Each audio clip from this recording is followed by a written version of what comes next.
Hello student, मैं दिलीप चौधरी एक बार फिर से आपका स्वागत करता हूं आपके अपने यूट्यूब चैनल नॉलेज जोन पर। तो आज हम लोग देखेंगे बायोलॉजी के कुछ महत्वपूर्ण प्रश्न इस वीडियो में। यदि आप इस चैनल पे नए हैं तो चैनल को सब्सक्राइब ज़रूर कर लीजिएगा। तो चलिए, हम लोगों का सबसे पहला वाला क्वेश्चन है कि बेरी-बेरी रोग किस विटामिन की कमी से होता है। तो बेरी-बेरी रोग जो होता है वो किस विटामिन की कमी से होता है, इसको हम लोग जानेंगे। तो जो बेरी-बेरी रोग होता है वो विटामिन B1 की कमी से होता है। ठीक है, विटामिन B1 तो कहाँ पे ऑप्शन में है विटामिन B1, आपको दिखाई दे रहा होगा ऑप्शन नंबर बी पर। ठीक है, अब विटामिन B1 की कमी से बेरी-बेरी रोग होता है। विटामिन B1 का जो रासायनिक नाम होता है वो थायमीन होता है। ठीक है, थायमीन। तो थायमीन आपको कहीं दिखाई दे रहा है तो रासायनिक नाम है विटामिन B1 का। और विटामिन B1 मिलता कहाँ से है, तो विटामिन B1 आपको फल, सब्जी, अंडा, मांस, दूध, ये सारी चीज़ों में विटामिन बी देखने को मिल जाएगा। इस प्रकार विटामिन B1 की कमी से बेरी-बेरी रोग होता है। ठीक है दोस्तों, चलिए अगले क्वेश्चन पे हम लोग चलेंगे।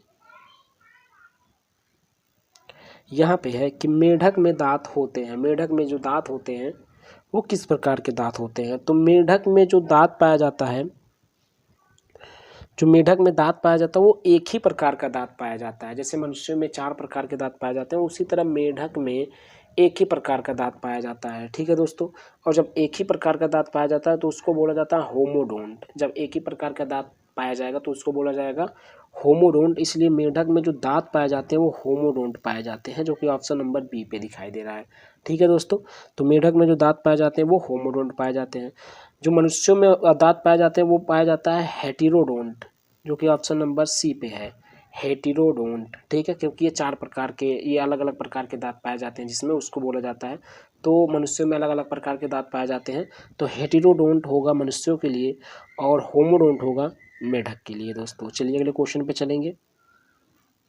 यहाँ पे है कि स्टार्च जो है वो संबंधित है। स्टार्च से क्या संबंधित है, तो स्टार्च से जो संबंधित है वो ग्लूकोज संबंधित है दोस्तों, ग्लूकोज। ठीक है, क्यों ऐसा है, क्योंकि जो स्टार्च है उससे संबंधित ग्लूकोज होता है, और ग्लूकोज का जो रासायनिक सूत्र होता है वो होता है C6H12 और O6। ठीक है, यानी C6H12 और O6। ठीक है, ये सारी चीज़ें हैं, तो इसको आप लोग जान सकते हैं। और चलिए हम लोग चलेंगे फिर से अगले क्वेश्चन पर।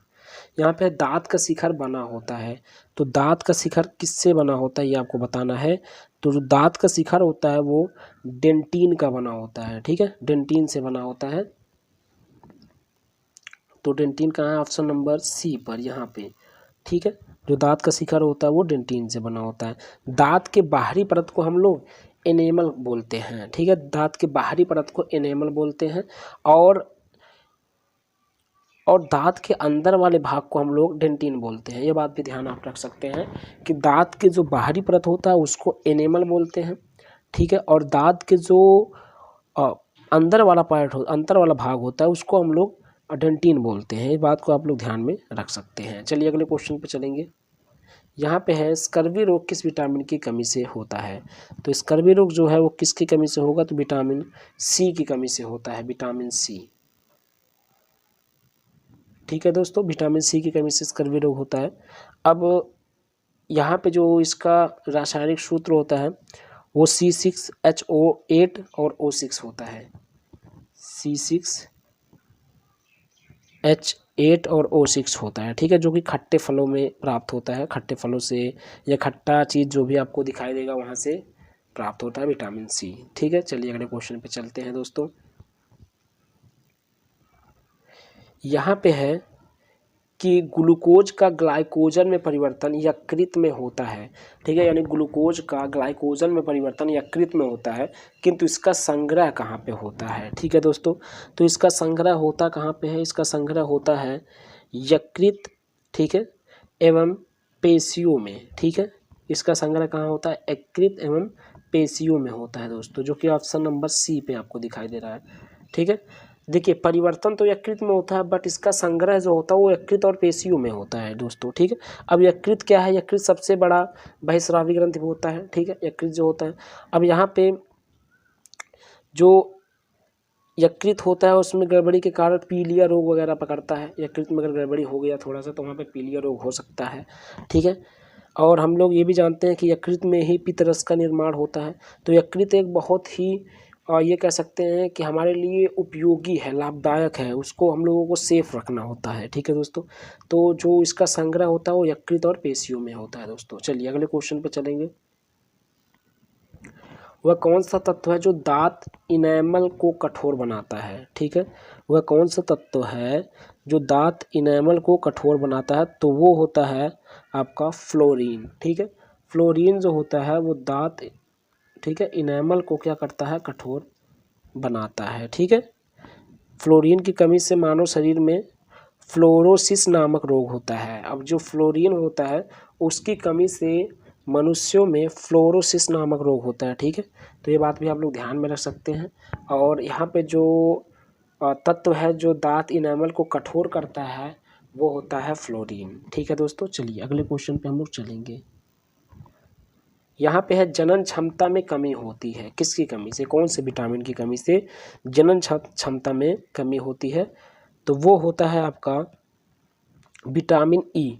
विटामिन ई की कमी से जनन क्षमता में कमी होती है, विटामिन ई। ठीक है, जो कि ऑप्शन नंबर आपको लास्ट में दिखाई दे रहा है डी पर। ठीक है, तो विटामिन ई की कमी से जनन क्षमता में कमी होती है, ये बात आप लोग ध्यान में रख सकते हैं। चलिए अगले क्वेश्चन पे चलते हैं। यहाँ पे है विटामिन की खोज किसने की थी? ठीक है, विटामिन की खोज किसने की थी? तो विटामिन की खोज जो किए थे वो फंक ने किए थे, यहाँ पे फंक। ठीक है दोस्तों, चलिए अगले क्वेश्चन पे चलेंगे। तो यहाँ पे है डीएनए में होता है, डीएनए में क्या होता है? तो जो डीएनए होता है, ठीक है, डीएनए न्यूक्लियोटाइड में बने होते हैं। ठीक है, ये बात ध्यान रखेंगे। तो यहाँ पे न्यूक्लियोटाइड्स जो आपको दिखाई दे रहा है, ये वाला ऑप्शन आपका सही हो जाएगा, क्योंकि डीएनए न्यूक्लियोटाइड में बने होते हैं। और डीएनए 2 पॉलीन्यूक्लियोटाइड में बने होते हैं। ठीक है, डीएनए जो होता है वो 2 पॉलीन्यूक्लियोटाइड में बने होते हैं, और प्रत्येक पॉलीन्यूक्लियोटाइड में कई न्यूक्लियोटाइड होते हैं। तो ये बात आप समझ सकते हैं कि जो डीएनए होता है वो न्यूक्लियोटाइड में तो बने होते हैं, और कितने? 2 पॉलीन्यूक्लियोटाइड में बने होते हैं, और प्रत्येक पॉलीन्यूक्लियोटाइड में बहुत सारे न्यूक्लियोटाइड पाए जाते हैं दोस्तों। ठीक है, तो ये है आपका क्वेश्चन जो डीएनए में होता है। तो ये आपका जो ऑप्शन था वो वाला डी वाला सही हो गया है। ठीक है दोस्तों, चलिए अगले क्वेश्चन पे हम लोग चलते हैं। यहाँ पे कौन सा कार्बोहाइड्रेट मोनोसैकेराइड है? कौन सा कार्बोहाइड्रेट जो है वो मोनोसैकेराइड है? ठीक है, तो यहाँ पे जो ग्लूकोज और फ्रैक्टोज है वो आपके मोनोसैकेराइड हैं, ग्लूकोज और फ्रैक्टोज, जो कि ऑप्शन बी पे दिखाई दे रहा है।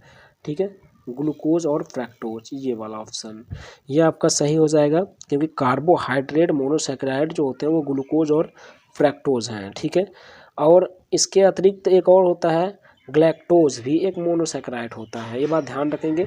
अब यहाँ पे अगर ग्लैक्टोज भी होता तो वो भी सही हो जाता इसी के साथ में। जैसे यहाँ पे फ्रैक्टोज दिया है, फ्रैक्टोज ना दे करके ग्लैक्टोज दे दे, या यहाँ पे ग्लैक्टोज दे दिया होता तो वो भी आपका मोनोसैकेराइड के अंतर्गत आता है। ठीक है, तो यहाँ पे ये 3 के 3 मोनोसैकेराइड के अंतर्गत आते हैं, ग्लूकोज, फ्रैक्टोज और ग्लैक्टोज। ठीक है दोस्तों, और हम लोग जानते हैं कि डाइसैकेराइड के जो अंतर्गत आते हैं ये सब मोनोसैकेराइड के अंतर्गत हैं, ग्लूकोज, फ्रैक्टोज और ग्लैक्टोज। ठीक है, और डाइसैकेराइड के अंतर्गत जो आते हैं वो होते हैं आपके माल्टोज, सुक्रोज, ठीक है, और लैक्टोज। माल्टोज, सुक्रोज और लैक्टोज ये आपके डाइसैकेराइड के अंतर्गत आते हैं।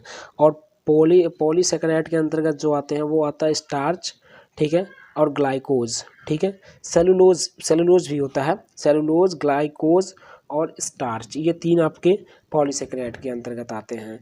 तो यहाँ पे मोनोसैकेराइड था, तो मोनोसैकेराइड में ये आपके सही हो गए ग्लूकोज और फ्रैक्टोज। चलिए अगले क्वेश्चन पे चलेंगे। यहाँ पे है निम्न में से कौन सा डाइसैकेराइड है? तो डाइसैकेराइड अभी हमने आपको क्या बताया है कि डाइसैकेराइड कौन सा है।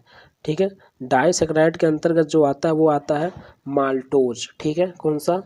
माल्टोज आता है। तो माल्टोज है कहाँ? ऑप्शन नंबर डी पर, ये वाला, ये आपका सही हो जाएगा दोस्तों। ठीक है, माल्टोज। चलिए अगले क्वेश्चन पे चलेंगे। यहाँ पे है निम्न में से कौन सा दुग्ध प्रोटीन है? निम्न में से कौन सा दुग्ध प्रोटीन है? जो दुग्ध प्रोटीन है वो है केसीन। ठीक है, केसीन कहाँ पे है? ऑप्शन नंबर सी पर, केसीन। केसीन जो होता है ये दुग्ध प्रोटीन है। दूध का रंग उजला जो होता है वो केसीन प्रोटीन के कारण होता है। जो दूध का रंग होता है वो थोड़ा सफ़ेद होता है और हल्का पीला होता है। तो जो दूध का रंग उजला यानी सफ़ेद होता है वो केसीन प्रोटीन के कारण होता है, और जो पीला होता है वो कैरोटीन प्रोटीन के कारण होता है। ठीक है दोस्तों, जो उजला यानी सफ़ेद होता है वो कैसीन, जो कि यहाँ पे है, कैसीन प्रोटीन के कारण होता है, और जो हल्का पीला होता है वो कैरोटीन प्रोटीन के कारण होता है। ये बात आप ध्यान में रखेंगे। तो यहाँ पे लिखा है कि निम्न में से कौन सा दुग्ध प्रोटीन है, तो कैसीन है। ठीक है दोस्तों, चलिए अगले क्वेश्चन पे चलेंगे। यहाँ पे है कि किस विटामिन को हार्मोन भी कहते हैं। किस विटामिन को हार्मोन भी कहते हैं, तो विटामिन डी को हार्मोन भी कहते हैं, विटामिन डी। ठीक है, विटामिन डी को हार्मोन भी कहते हैं। मानव मूत्र में विटामिन डी पाया जाता है। विटामिन डी जो पाया जाता है वो मानव मूत्र में पाया जाता है। ठीक है, और मछली के लीवर यानी यकृत में भी विटामिन डी पाया जाता है। मछली के लीवर, जिसको हम लोग यकृत बोलते हैं, उसमें भी विटामिन डी पाया जाता है दोस्तों। ठीक है, तो आज के लिए बस इतना ही। फिर मिलेंगे अगले वीडियो में, तब तक के लिए धन्यवाद। Thank you very much.